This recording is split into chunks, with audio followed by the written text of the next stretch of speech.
إننا في إدارة العمليات العسكرية وبإرادة لا تلين وعزم لا ينكسر نعلن بدء عملية عسكرية لردع العدو ودحر قواته المحتشدة.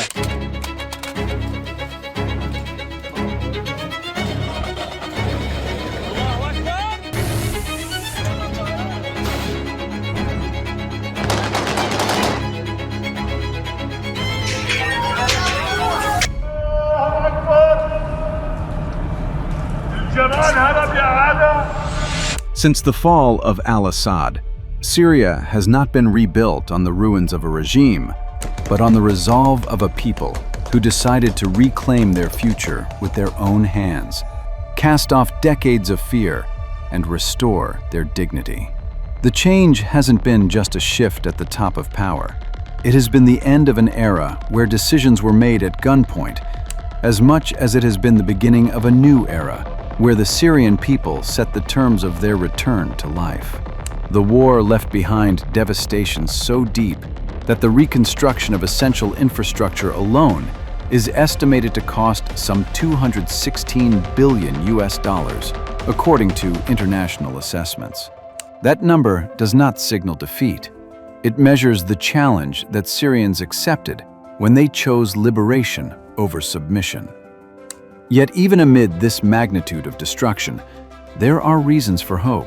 Official estimates today suggest that Syria has attracted around $28 billion in announced investments over the last year, funds earmarked for transport projects, housing, energy, and other infrastructure.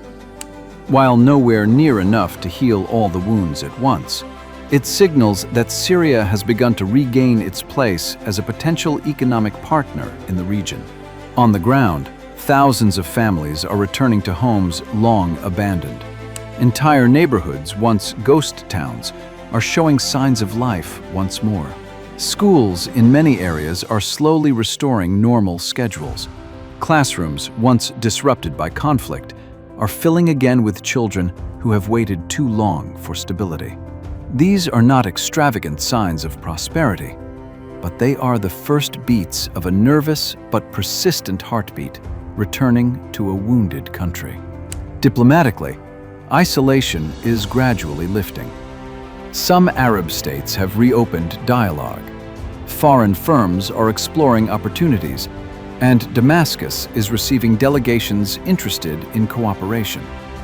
This shift abroad is not a forfeiture of national sovereignty, but a sign that Syria is again being seen as a country capable of rebuilding, not only from bombs and sanctions, but from its own ashes.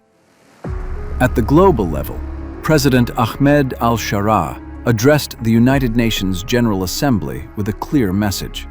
إن سوريا اليوم تعيد بناء نفسها من خلال التأسيس لدولة جديدة عبر بناء المؤسسات والقوانين الناظمة التي تكفل حقوق الجميع دون استثناء. وها هي سوريا اليوم تعود إلى موقعها التي تستحق بين العالم. The message resonated beyond the walls of the United Nations. Syria is presenting itself not as a file in the hands of global powers, but as a state re-entering international diplomacy with a mandate rooted in its people. The shift is gradual but visible. Embassies reopening, foreign delegations arriving, and discussions on cooperation replacing years of isolation and sanctions. Still, rebuilding a country after a long conflict is a complex process. The economy remains fragile, and the success of new investments depends on improved services, infrastructure, and institutional capacity. Marking the anniversary of Assad's fall, Syrians are not simply reflecting on the end of a chapter.